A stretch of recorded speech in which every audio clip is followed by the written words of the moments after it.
California ਦੇ ਵਿੱਚ ਆਪਾਂ ਜੇ ਗੱਲ ਕਰੀਏ ਰਮਨ ਢਿੱਲੋਂ ਜੀ, ਜੋਤ ਜੀ, ਇੱਕ ਜੱਜ ਨੇ ਰੂਲ ਕੀਤਾ ਵੀ ਕੈਲੀਫੋਰਨੀਆ ਇਮੀਗ੍ਰੈਂਟ ਟਰੱਕ ਡਰਾਈਵਰਸ ਨੂੰ ਉਹਨਾਂ ਦੇ ਲਾਇਸੈਂਸ ਰੱਖਣ ਦੇਵੇ। ਇਹ ਜੱਜ ਨੇ ਜਿਹੜਾ ਉਹ ਰੂਲ ਕੀਤਾ ਆ। ਦੂਜੇ ਪਾਸੇ ਆਪਾਂ ਦੇਖ ਰਹੇ ਹਾਂ ਵੀ ਫੈਡਰਲ ਪੱਧਰ ਦੇ ਉੱਤੇ ਇਹ ਕਹਿ ਰਿਹਾ ਵੀ ਨਹੀਂ, ਨਾਨ ਡੋਮਿਸਾਈਲ ਨੂੰ ਤਾਂ ਅਸੀਂ ਜਿਹੜਾ ਉਹ ਚੱਕ ਹੀ ਦੇਣਾ। ਕੱਲ ਟਰੰਪ ਹੋਣਾ ਨੇ ਪਰਸੋਂ state of the union address ਦੇ ਵਿੱਚ ਵੀ ਜਿਹੜੇ ਸੀਡੀਐਲ ਦਾ ਮੁੱਦਾ ਜਿਹੜਾ ਉਹ ਚੱਕਿਆ ਸੀ। ਸੋ ਜਿਹੜੇ ਲੋਕ ਇਹ ਕਹਿੰਦੇ ਸੀਗੇ ਵੀ ਕੋਈ ਚੰਗੀ ਖਬਰ ਵੀ ਦਿਆ ਕਰੋ, ਹੁਣ ਕੈਲੀਫੋਰਨੀਆ ਦੇ ਜੱਜਾਂ ਲਈ ਤਾਂ ਇਹ ਕਹਿੰਦੇ ਆ ਵੀ ਇਮੀਗ੍ਰੈਂਟ ਟਰੱਕ ਡਰਾਈਵਰਸ ਨੂੰ ਉਹਨਾਂ ਦੇ ਲਾਇਸੈਂਸ ਰੱਖਣ ਦੇਣੇ ਚਾਹੀਦੇ ਆ। ਪਰ ਪੇਚਾ ਇਹਨਾਂ ਦਾ ਫੈਡਰਲ ਲੈਵਲ ਦੇ ਉੱਤੇ ਜਿਹੜਾ ਪਿਆ ਆ। ਸੋ ਕੀ ਇਸ ਜਿਹੜੇ ਲਾਸੂਟ ਦੇ ਵਿੱਚ ਜਾਂ ਇਹ ਜਿਹੜੇ ਜੱਜ ਦੀ ਰੂਲਿੰਗ ਕੀ ਕਹਿੰਦੀ ਆ, ਜੇ ਤੁਸੀਂ ਰਮਨ ਜੀ ਤੁਹਾਨੂੰ ਇਸ ਦੇ ਬਾਰੇ ਪੜ੍ਹਨ ਦਾ ਮੌਕਾ ਮਿਲਿਆ ਤਾਂ? ਬਿਲਕੁਲ ਰਾਜਕੁਮਾਰ, ਮੈਂ ਪੂਰੀ ਕਲੀਅਰਲੀ ਅਜੇ ਨਿਊਜ਼ ਕੱਲ 3 ਵਜੇ ਸੀਗੀ ਕੋਡੇਟ, ਸੋ ਉਹਦੇ ਵਿੱਚ ਥੋੜਾ ਜਿਹਾ ਅੱਗੇ ਪਾ ਦਿੱਤਾ ਗਿਆ ਇਹਦੀ ਜਿਹੜੀ ਕੈਂਸਲੇਸ਼ਨ ਆ, ਇਹਨੂੰ ਥੋੜਾ ਅੱਗੇ ਪਾ ਦਿੱਤਾ ਗਿਆ। ਰਿਕੁਐਸਟ ਕੀਤੀ ਗਈ ਹੈ ਕਿ ਇਹ ਜਿਹੜੇ ਲਾਇਸੈਂਸ ਹੈ ਕੈਲੀਫੋਰਨੀਆ ਦੇ ਜਿਹੜੇ ਮਤਲਬ ਕਿ ਰੱਖੇ ਜਾਣ, ਐਕਟਿਵ ਰੱਖੇ ਜਾਣ। ਪਰ ਇਹਦੇ ਨਾਲ ਨਾਲ ਇਹ ਵੀ ਦੇਖਣ ਵਾਲੀ ਗੱਲ ਹੈ ਕਿ ਹੋਰ ਬਹੁਤ ਸਾਰੀਆਂ ਸਟੇਟਸ ਜਿਹੜੀਆਂ ਹੈਗੀਆਂ ਉਹ ਕੈਂਸਲ ਕਰ ਰਹੀਆਂ ਹੈਗੀਆਂ। ਸੋ ਇੱਥੇ ਆਪਾਂ ਨੂੰ ਕੰਪੈਰੀਜ਼ਨ ਕਰਨਾ ਪੈਣਾ ਹੈ ਕਿ ਜਿਹੜੀਆਂ ਦੂਜੀਆਂ ਸਟੇਟ ਕੈਂਸਲ ਕਰ ਰਹੀਆਂ ਹੈਗੀਆਂ ਉੱਥੇ ਕੈਲੀਫੋਰਨੀਆ ਕਿਵੇਂ ਇਸ ਚੀਜ਼ ਨੂੰ ਰੋਕ ਸਕਦੀ ਆ। ਕੈਲੀਫੋਰਨੀਆ ਦੇ ਵਿੱਚ ਇੱਕ ਹੋਰ ਲਾਸੂਟ ਜਿਹੜਾ ਸੀਗਾ ਉਹ ਫੈਡਰਲ ਜੱਜ ਨੇ ਟਾਸ ਆਊਟ ਕਰਤਾ ਆ। ਟਿਊਜ਼ਡੇ ਨੂੰ ਫੈਬਰੂਅਰੀ 24 ਨੂੰ US district court, eastern district of California ਵੱਲੋਂ ਜਿਹੜਾ ਲਾਸੂਟ ਸੀਗਾ ਜਸਵਿੰਦਰਪਾਲ ਸਿੰਘ ਸੰਧੂ ਵੱਲੋਂ ਕੀਤਾ ਗਿਆ ਸੀਗਾ। ਤੇ ਉਹ ਲਾਸੂਟ ਮਤਲਬ ਕਿ ਬਿਲਕੁਲ ਹੀ ਉਹਨਾਂ ਨੇ ਜਿਹੜਾ ਆ ਉਹ ਟਾਸ ਆਊਟ ਕਰਤਾ ਜੱਜ ਨੇ ਕਿ ਉਹਦੇ ਕੋਈ ਮੈਰਿਟਸ ਨਹੀਂ ਹੈਗੇ ਜਾਂ ਕੋਈ ਉਹਦੇ ਵਿੱਚ ਕੋਈ ਦਲੀਲ ਨਹੀਂ ਦਿੱਤੀ ਗਈ, ਜਿਹਦੇ ਵਿੱਚ ਕਿ ਇਹ ਲਾਸੂਟ ਜਿਹੜਾ ਸੀਗਾ ਨਵੰਬਰ 2025 ਚ ਫਾਈਲ ਕੀਤਾ ਗਿਆ ਸੀਗਾ। ਉਸ ਤੋਂ ਬਾਅਦ ਇਹਨੂੰ ਫਰਵਰੀ 24 ਨੂੰ ਫਿਰ ਇਹਦੀ ਕੰਪਲੇਂਟ ਜਿਹੜੀ ਅਮੈਂਡ ਕਰਕੇ ਫਾਈਲ ਕੀਤੀ ਗਈ। ਜਦੋਂ ਉਹਨਾਂ ਨੇ ਜੱਜ ਨੇ ਪਹਿਲਾਂ ਗੱਲਾਂ ਕੀਤੀਆਂ, ਜਦੋਂ ਦੇਖਿਆ ਤੇ ਹੁਣ ਜਿਹੜਾ ਆ ਉਹ ਲਾਸੂਟ ਜਿਹੜਾ ਆ ਉਹ ਥਰੋ ਆਊਟ ਕਰ ਦਿੱਤਾ ਜੱਜ ਨੇ ਕਿ ਕੋਈ ਮੈਰਿਟਸ ਨਹੀਂ ਹੈਗੇ ਉਹਦੇ। ਜਿਹੜੇ ਦੂਸਰੇ ਲਾਸੂਟ ਚੱਲ ਰਹੇ ਹੈਗੇ ਆ ਸਿਟੀਜ਼ਨਸ ਲਿਟੀਗੇਸ਼ਨ ਗਰੁੱਪ ਤੇ ਹੋਰ ਜਿਹੜੇ ਆਪਣੇ ਸਿੱਖ ਕੋalition ਉਹ ਚੱਲ ਰਹੇ ਆ, ਉਹ ਸਟਿਲ ਅਜੇ ਪੈਂਡਿੰਗ ਹੈਗੇ ਆ। ਸੋ ਉਹਨਾਂ ਦੇ ਵਿੱਚ ਜਿਹੜੀ ਕੱਲ ਆਈ ਆ ਗੱਲਬਾਤ ਹੋਈ ਹੈ ਕੱਲ ਕੋਰਟ ਦੇ ਵਿੱਚ, ਉਹ ਡਿਟੇਲ ਦੇ ਵਿੱਚ ਅਜੇ ਲਰਨ ਕਰਾਂਗੇ, ਦੇਖਾਂਗੇ ਕਿ ਕੀ ਉਹਦੇ ਵਿੱਚ ਹੈਗਾ। ਪਰ ਉਹਦੇ 'ਚ ਇਸ ਤਰ੍ਹਾਂ ਹੈ ਕਿ ਥੋੜ੍ਹੀ ਦੇਰ ਲਈ ਅੱਗੇ ਪਾ ਦਿੱਤੇ ਗਏ ਆ। ਇਹ ਮੈਂ ਅੱਗੇ ਵੀ ਕਹਿਣਾ ਆਇਆ, ਹੁਣ ਵੀ ਇਹ ਕਹਿ ਰਿਹਾ ਹੈਗਾ ਕਿ ਇਹ ਜਿਹੜਾ ਲਾਸੂਟ ਹੈਗੇ ਆ ਡੈਫੀਨੇਟਲੀ ਆਪਾਂ ਅੱਗੇ ਵੀ ਇਹ ਗੱਲ ਕਰਦੇ ਰਹੇ ਹਾਂ ਕਿ ਇਹ ਜਿਹੜੀਆਂ ਚੀਜ਼ਾਂ ਹੈਗੀਆਂ ਇਹ ਸਟੇਟ ਦੀ ਗਲਤੀ ਹੈਗੀ ਆ। ਸਟੇਟ ਨੂੰ ਇਹ ਲਾਇਸੈਂਸ ਜਿਹੜੇ ਸੀਗੇ ਉਹਨਾਂ ਨੂੰ ਐਟਲੀਸਟ ਜਦੋਂ ਤੱਕ ਉਹ ਐਕਸਪਾਇਰ ਹੁੰਦੇ ਉਦੋਂ ਤੱਕ ਚੱਲਣ ਦੇਣਾ ਚਾਹੀਦਾ ਸੀਗਾ। ਸਟੇਟ ਦੀ ਮਿਸਟੇਕ ਕਰਕੇ ਜੇ ਕੋਈ ਗੱਲ ਹੋਈ ਹੈ ਤਾਂ ਉਹਨੂੰ ਸਟੇਟ ਨੂੰ ਠੀਕ ਕਰਨਾ ਚਾਹੀਦਾ, ਨਾ ਕਿ ਜਸਟ ਇੱਕ ਲਾਈਨ ਦੇ ਨਾਲ ਕੈਂਸਲ ਕਰ ਦੇਣੇ ਚਾਹੀਦੇ ਆ।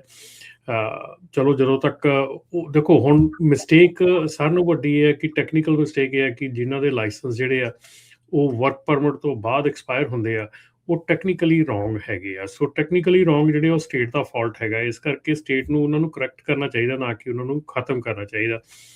ਬਾਕੀ ਰਹਿ ਗਈ ਗੱਲ ਕਿ ਜਿਹੜੀ ਸਿਚੁਏਸ਼ਨ ਚੱਲ ਰਹੀ ਹੈ, ਜਿੱਦਾਂ ਦੀ ਸਿਚੁਏਸ਼ਨ ਚੱਲ ਰਹੀ ਆ, ਜਿੱਦਾਂ ਦੇ ਐਕਸੀਡੈਂਟਸ ਹੋ ਰਹੇ ਆ, ਜਿੱਦਾਂ ਦੇ ਫਰਾਡ ਕੇਸਿਸ ਹੋ ਰਹੇ ਆ, ਜਿੱਦਾਂ ਦੀਆਂ ਸਿਚੁਏਸ਼ਨਾਂ ਪੈਦਾ ਕੀਤੀਆਂ ਜਾ ਰਹੀਆਂ ਆ, ਉਹਦੇ ਹਿਸਾਬ ਦੇ ਨਾਲ ਦੇਖਣ 'ਚ ਆ ਰਿਹਾ ਕਿ ਨਹੀਂ, ਸ਼ਾਇਦ ਹੋ ਸਕਦਾ ਕਿ ਇਹ ਚੀਜ਼ ਜਿਹੜੀ ਆ ਸਿਰੇ ਨਾ ਲੱਗੇ।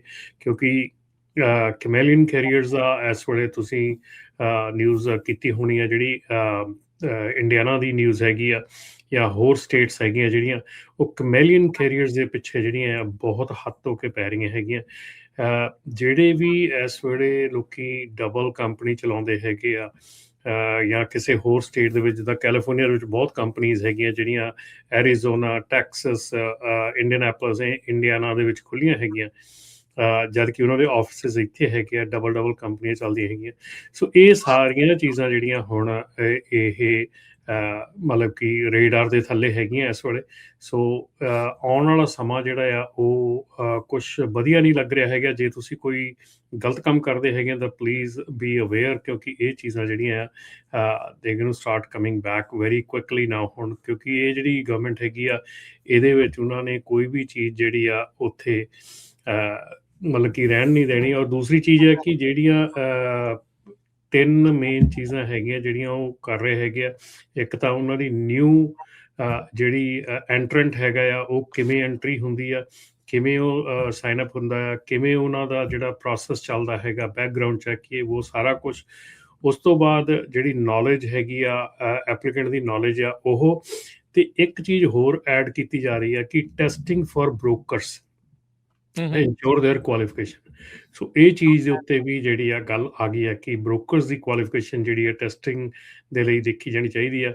ਸੋ ਇਹ ਸਾਰੀਆਂ ਚੀਜ਼ਾਂ ਨੂੰ ਮੱਦੇਨਜ਼ਰ ਰੱਖਦੇ ਹੋਏ ਮੇਰੇ ਖਿਆਲ ਦੇ ਵਿੱਚ ਆਉਣ ਵਾਲੇ ਸਮੇਂ ਦੇ ਵਿੱਚ ਜਿਹੜੀਆਂ ਕੰਪਨੀਜ਼ ਹੈਗੀਆਂ ਜਿਹੜੀਆਂ ਸਹੀ ਕੰਮ ਕਰਦੀਆਂ, ਔਰ ਮੈਂ ਤੁਹਾਨੂੰ ਰਾਜ ਕੇ ਦੱਸਦਾ ਕਿ ਮੈਂ ਕਈ ਕੰਪਨੀਆਂ ਦੇ ਕੋਲ ਗਿਆ ਹੈਗਾ ਪਿਛਲੇ 2-3 ਵੀਕਾਂ ਦੇ ਵਿੱਚ ਜੀ ਕਿ ਡੈਫੀਨੇਟਲੀ ਬੜਾ ਵਧੀਆ ਕੰਮ ਕਰ ਰਹੀਆਂ ਹੈਗੀਆਂ, ਬੜਾ ਵਧੀਆ ਉਹਨਾਂ ਦਾ ਸਿਸਟਮ ਚੱਲ ਰਿਹਾ ਹੈਗਾ, ਔਰ ਉਹਨਾਂ ਦੇ ਵੱਲੋਂ ਕੋਈ ਕੰਪਲੇਂਟ ਨਹੀਂ ਹੈਗੀ, ਉਹਨਾਂ ਦੇ ਵੱਲੋਂ ਕੋਈ ਵੀ ਇਸ਼ੂ ਨਹੀਂ ਹੈਗਾ। ਉਹ ਕਹਿੰਦੇ ਸਾਨੂੰ ਮਤਲਬ ਕਿਸੇ ਪਾਸਿਓਂ ਵੀ ਜ਼ਿਆਦਾ ਕੋਈ ਅਸਰ ਨਹੀਂ। ਹਾਂ ਡੈਫੀਨੇਟਲੀ ਠੀਕ ਆ ਕਿ ਜਿਨ੍ਹਾਂ ਕੰਪਨੀਆਂ ਦੇ ਜਿੰਨੇ ਜ਼ਿਆਦਾ ਨਾਨ ਡੋਮਿਸਾਈਲ ਡਰਾਈਵਰ ਸੀਗੇ ਉਹਨਾਂ ਨੂੰ ਉਹਨਾਂ ਜ਼ਿਆਦਾ ਅਸਰ ਪਿਆ, ਜਿਨ੍ਹਾਂ ਦੇ ਘੱਟ ਸੀਗੇ ਉਹਨਾਂ ਨੂੰ ਘੱਟ ਅਸਰ ਪਿਆ। ਪਰ ਡੈਫੀਨੇਟਲੀ ਜਿਹੜੀਆਂ ਕੰਪਨੀਆਂ ਸਹੀ ਕੰਮ ਕਰ ਰਹੀਆਂ ਹੈਗੀਆਂ ਉਹਨਾਂ ਦੇ ਵੱਲੋਂ ਕੋਈ ਇੰਨਾ ਜ਼ਿਆਦਾ ਜਿਹੜਾ ਆ ਮਤਲਬ ਕਿ ਦਿਖਾਇਆ ਨਹੀਂ ਗਿਆ ਕਿ ਉਹਨਾਂ ਨੂੰ ਕੋਈ ਪ੍ਰੋਬਲਮ ਹੈਗੀ ਆ, ਇਸ਼ੂਜ਼ ਹੈਗੇ ਆ। ਸੋ ਬੇਸਿਕਲੀ ਉਹ ਕੰਪਨੀਆਂ ਦੇ ਉੱਤੇ ਤੁਹਾਡੀ ਗੱਲ ਦਾ ਨਿਚੋੜ ਇਹ ਆ ਵੀ ਜਿਨ੍ਹਾਂ ਨੇ ਜ਼ਿਆਦਾ ਆਪਣਾ ਕੰਮ ਸਿਰਫ ਨਾਨ ਡੋਮਿਸਾਈਲ ਦੇ ਉੱਤੇ ਰੱਖਿਆ ਸੀ ਉਹਨਾਂ ਨੂੰ ਇਸ ਟਾਈਮ ਜਿਹੜਾ ਹੋਇਆ, ਤਾਂ ਹੀ ਫਿਰ ਗੁੱਸਾ ਕਈ ਵਾਰੀ ਕੱਢਣ ਆ ਜਾਂਦੇ ਸਾਡੇ ਤੇ ਉੱਤੇ ਵੀ ਤੁਸੀਂ ਜਿਹੜਾ ਉਹ ਇਦਾਂ ਕਿਉਂ ਜਿਹੜਾ ਉਹ ਦੱਸਦੇ ਹੈਗੇ। ਚਲੋ ਕੋਈ ਗੱਲ ਨਹੀਂ, ਦੈਟਸ ਓਕੇ, ਗੁੱਸਾ ਨਿਕਲ ਜਾਵੇ, ਠੀਕ ਹੋ ਜਾਓ। ਪਰ ਇਹ ਆ ਵੀ ਜਿੱਦਾਂ ਕੱਲ ਵੀ ਮੈਂ ਕਹਿ ਰਿਹਾ ਸੀਗਾ Harjot ji, Raman ji, we don't put all your eggs in one basket. ਇਹ ਆ ਵੀ ਥੋੜਾ ਜਿਹਾ ਖੰਡਾ ਕੇ, ਥੋੜਾ ਜਿਹਾ ਵੰਡ ਕੇ ਜਿਹੜਾ ਉਹ ਜ਼ਰੂਰ ਕਰਨਾ ਜਿਹੜਾ ਉਹ ਚਾਹੀਦਾ ਆ। ਸੋ ਹਾਲ ਦੀ ਘੜੀ ਇਹਦਾ ਮਤਲਬ 6 ਮਾਰਚ ਜਿਹੜੀ ਇਹਨਾਂ ਨੇ ਐਕਸਪਾਇਰੇਸ਼ਨ ਡੇਟ ਕੀਤੀ ਸੀ, ਐਕਸਟੈਂਡ ਕਰ ਦਿੱਤੀ ਸੀ, ਉਹ ਹੁਣ ਇਹ 6 ਮਾਰਚ ਤੋਂ ਅੱਗੇ ਹੋ ਜੂਗੀ ਜਾਂ ਅਜੇ ਉੱਥੇ ਹੀ ਰਹਿਣ ਵਾਲੀ ਹੈਗੀ? ਕਿਉਂਕਿ 6 ਮਾਰਚ ਆਉਣ ਵਾਲੀ ਆ, ਇਸ ਰੂਲਿੰਗ ਤੋਂ ਬਾਅਦ ਚ ਕੁਛ ਨਵੀਂ ਡੇਟ ਵਗੈਰਾ ਵੀ ਉਹਨਾਂ ਲਾਇਸੈਂਸਿਸ ਦੀ ਆਈ ਹੈ ਜਾਂ ਕਿੱਦਾਂ ਆ? ਹੁਣ ਰਾਜ ਕਰਨ ਇਹੋ ਹੀ ਚੀਜ਼ ਗ੍ਰੇ ਏਰੀਆ ਕੈਲੀਫੋਰਨੀਆ ਦੇ ਵਿੱਚ ਹੋ ਰਿਹਾ। ਕੈਲੀਫੋਰਨੀਆ ਜਿਹੜੇ ਡਰਾਈਵਰਸ ਹੈਗੇ ਇਸੇ ਚੀਜ਼ ਦੇ ਵਿੱਚ ਮਤਲਬ ਕਿ ਸਿਚੁਏਸ਼ਨ 'ਚ ਹੈਗੇ ਆ ਕਿ ਕੀ ਬਣਨਾ ਹੈਗਾ, ਕੀ ਹੋਣਾ ਹੈਗਾ, ਹੈ ਨਾ। ਕੋਰਟ ਇੱਕ ਪਾਸੇ ਇੱਕ ਗੱਲ ਕਹੀ ਜਾ ਰਹੀ ਹੈ, ਲਾਅ ਦੂਜੇ ਬੰਨੇ ਦੂਜੀ ਗੱਲ ਕਹੀ ਜਾ ਰਿਹਾ ਹੈਗਾ। ਜਿੱਦਾਂ ਤੁਸੀਂ ਇੰਡੀਆਨਾ ਦੀ ਨਿਊਜ਼ ਦੇਖੀ ਹੋਣੀ ਆ ਕਿ ਉੱਥੇ ਉਹ ਨਾਨ ਡੋਮਿਸਾਈਲ ਦੇ ਉੱਤੇ ਕਿੱਦਾਂ ਦਾ ਕਾਨੂੰਨ ਜਿਹੜਾ ਪਾਸ ਕਰ ਜਾ ਰਹੇ, ਅਰਕਨਸਾ ਕਰ ਰਿਹਾ ਆ, ਓਕਲਾਹੋਮਾ ਕਰ ਰਿਹਾ ਆ, ਫਲੋਰੀਡਾ, ਮਤਲਬ ਯੂ ਨੇਮ ਇਟ ਨਾ, ਜਿੰਨੀਆਂ ਸਟੇਟਸ ਹੈਗੀਆਂ।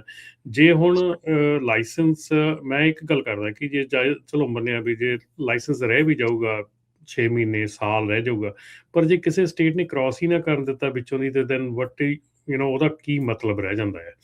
ਸੋ ਆਈ ਥਿੰਕ ਇਹ ਚੀਜ਼ਾਂ ਜਿਹੜੀਆਂ ਆ ਇਹ ਆਪਾਂ ਨੂੰ ਸਾਰਿਆਂ ਨੂੰ ਸੋਚਣੀਆਂ ਚਾਹੀਦੀਆਂ, ਔਰ ਖਾਸ ਕਰਕੇ ਜਿਹੜੇ ਡਰਾਈਵਰਸ ਹੈਗੇ ਆ ਜਿਹੜੇ ਇਸ ਕਿੱਤੇ ਦੇ ਉੱਤੇ ਡਿਪੈਂਡ ਕਰਦੇ ਹੈਗੇ ਆ, ਉਹਨਾਂ ਨੂੰ ਸੀਰੀਅਸਲੀ ਸੋਚਣਾ ਚਾਹੀਦਾ ਹੈਗਾ ਕਿ ਕੀ ਡਰਾਈਵਿੰਗ ਹੀ ਇੱਕ ਲਾਸਟ ਰਿਜ਼ੋਰਟ ਹੈਗਾ ਜਾਂ ਇਸ ਤੋਂ ਬਿਨਾਂ ਹੋਰ ਕੋਈ ਚੀਜ਼ਾਂ ਵੀ ਹੈਗੀਆਂ ਜਿਹੜੀਆਂ ਕੀਤੀਆਂ ਜਾ ਸਕਦੀਆਂ।